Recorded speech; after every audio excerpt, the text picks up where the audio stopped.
नमस्कार, मैं हूं अंकुर और आप देख रहे हैं सत्यहिंदी.com। सत्य हिंदी का एंड्रॉइड ऐप डाउनलोड करने के लिए डिस्क्रिप्शन में जाइए, वहां पे एक लिंक दिया गया है, वहां से आप डाउनलोड कर सकते हैं। अब एक नजर डाल लेते हैं अब तक की खबरों पर। कृषि मंत्री नरेंद्र सिंह तोमर ने कहा है कि सरकार को उम्मीद है कि नया साल शुरू होने से पहले कृषि कानूनों के खिलाफ हो रहे विरोध प्रदर्शन का समाधान निकाल लिया जाएगा। उन्होंने न्यूज एजेंसी पीटीआई को दिए एक साक्षात्कार में बताया कि इस संकट को खत्म करने के लिए किसानों के विभिन्न समूहों से अनौपचारिक बातचीत की जा रही है। कृषि मंत्री नरेंद्र तोमर ने इस सवाल का जवाब देते हुए कि क्या सुप्रीम कोर्ट की बनाई समिति आगे बातचीत करेगी और समाधान ढूंढेगी या सरकार कोई हल खोजेगी, कहा कि सरकार ने किसान नेताओं के साथ बातचीत के दरवाजे खुले रखे हैं और सरकार अगले कदम के लिए सुप्रीम कोर्ट के आदेश का इंतजार करेगी। उन्होंने कहा कि किसान संगठनों को कृषि कानून रद्द करने पर जोर नहीं देना चाहिए जो किसानों के फायदे के लिए बनाए गए हैं। किसानों ने पीएम मोदी के एमएसपी के दावे को झूठा बताया है। अखिल भारतीय किसान संघर्ष समिति ने कहा कि पीएम मोदी ने किसानों को विपक्ष के साथ जोड़ दिया। किसान संगठन ने कहा कि कृषि कानूनों पर समाधान को लेकर बोलने के बजाय उन्होंने अपने आप को एक पार्टी के नेता के तौर पर ही सीमित कर लिया, जिससे देश के एक जिम्मेदार मुखिया की भूमिका कमजोर हुई, जिससे समाधान की उम्मीद की जाती है। पीएम मोदी के एमएसपी बढ़ाने के दावे को भारतीय किसान यूनियन टिकैत ने भी झूठा बताया है। राकेश टिकैत ने कहा कि यूपीए के समय एमएसपी में औसतन 8 से 12% की बढ़ोतरी होती थी, लेकिन अब 1 से 5% की बढ़ोतरी होती है। इसके साथ ही पीएम मोदी द्वारा स्वामीनाथन की रिपोर्ट को लागू किए जाने को लेकर टिकैत ने कहा, ये बीजेपी द्वारा एमएसपी कैलकुलेट करने का फॉर्मूला स्वामीनाथन की रिपोर्ट के अनुसार नहीं है, जिससे किसानों के अधिकारों का दमन होता है। ऑल इंडिया किसान सभा के महासचिव हन्नान मुल्लाह ने पीएम मोदी के उस दावे पर सवाल उठाए जिसमें उन्होंने शुक्रवार को कहा था कि ये कृषि कानून अचानक से नहीं लाए गए हैं, बल्कि दशकों की चर्चा के बाद आए हैं। हन्नान मुल्लाह ने कहा कि बिना किसानों से चर्चा किए ये कहने का क्या मतलब है कि हम 20 सालों से इन कानूनों पर नौकरशाही के कमरों में चर्चा करते रहे। एक भी किसान से इन कानूनों को लाने से पहले नहीं पूछा गया।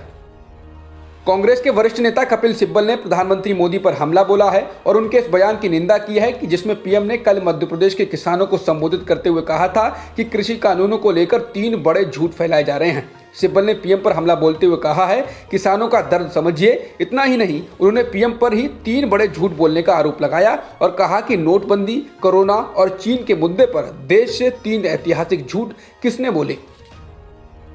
अब किसान आंदोलन को लेकर बीजेपी के अंदर से ही सुर उठने लगे हैं। ताजा मामला पूर्व केंद्रीय मंत्री और बीजेपी नेता चौधरी बीरेंद्र सिंह का है। उन्होंने साफ कहा है कि किसानों ने जिस आंदोलन का बिगुल बजाया है उसमें कुछ भी गलत नहीं है। सरकार को किसानों से बातचीत कर जल्द ही इसका हल निकालना चाहिए। चौधरी बीरेंद्र सिंह शुक्रवार को सांपला में छोटू राम पार्क में चल रहे धरने में पहुंचे और किसानों को समर्थन किया। चौधरी बीरेंद्र सिंह ने शुक्रवार को आज तक से कहा, सरकार ने कानून बनाया है तो ये सरकार थोड़ी कहेगी कि ये गलत कानून है, लेकिन किसान ये कहते हैं कि संवाद की जरूरत है। बातचीत ऐसी होनी चाहिए कि कुछ नतीजा निकले।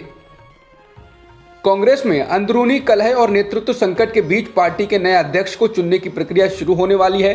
कांग्रेस के प्रवक्ता रणदीप सुरजेवाला ने कहा कि कांग्रेस के अध्यक्ष सोनिया गांधी नए अध्यक्ष के चुनाव के लिए पार्टी के वरिष्ठ नेताओं से मुलाकात करेंगी। शनिवार से शुरू होने वाली बातचीत और मुलाकात का ये दौर अगले 10 दिन तक चलेगा और सोनिया गांधी पार्टी के वरिष्ठ नेताओं के साथ बैठकें करेंगी। इसके बाद कयास लगाए जा रहे हैं कि अगर राहुल गांधी की ओर से पार्टी अध्यक्ष बनने को लेकर मनाही हुई तो विकल्प के तौर पर प्रियंका गांधी के नाम पर सहमति बन सकती है। सोनिया गांधी के साथ बैठक में बागी नेता भी शामिल होंगे। ऐसा कहा जा रहा है कि जिसके बाद बागियों के साथ ये बैठक महीनों से चली आ रही अंदरूनी कलह को खत्म करने की दिशा में एक कोशिश होगी। 23 अगस्त को कांग्रेस अध्यक्ष को लिखे पत्र में 23 नेताओं ने हस्ताक्षर किए थे। अपनी चिंताओं को लेकर 5 या 6 नेताओं का एक कोर समूह सोनिया गांधी से मुलाकात कर सकता है। पश्चिम बंगाल में अगले साल होने वाले विधानसभा चुनाव से पहले बीजेपी की तैयारियों का जायजा लेने के लिए केंद्रीय गृह मंत्री अमित शाह 2 दिवसीय दौरे पर कोलकाता पहुंचे हैं। उनका ये दौरा ऐसे समय हो रहा है जब सत्तारूढ़ टीएमसी बगावत के दौर से गुजर रही है। कयास लगाए जा रहे हैं कि तृणमूल कांग्रेस और राज्य मंत्रिमंडल में कैबिनेट मंत्री का पद छोड़ने वाले प्रभावशाली नेता शुभेंदु अधिकारी, शीलभद्र दत्ता जैसे नेता शाह के बंगाल दौरे के दौरान बीजेपी में शामिल होंगे। पश्चिम बंगाल में टीएमसी में अंदरूनी घमासान जारी है। नेताओं के इस्तीफा देने का सिलसिला थमने का नाम नहीं ले रहा है।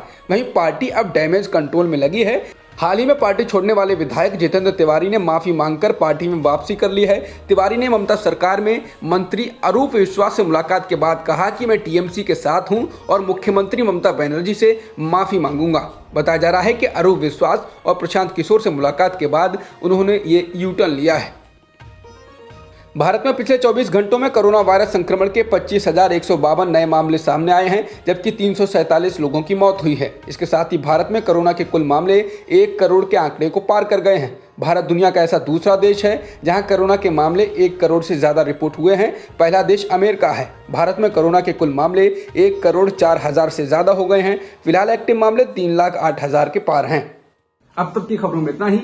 बाकी खबरों के लिए बने रहिए सत्यहिंदी.com के साथ। सत्य हिंदी का ऐप डाउनलोड करें गूगल प्ले स्टोर पर।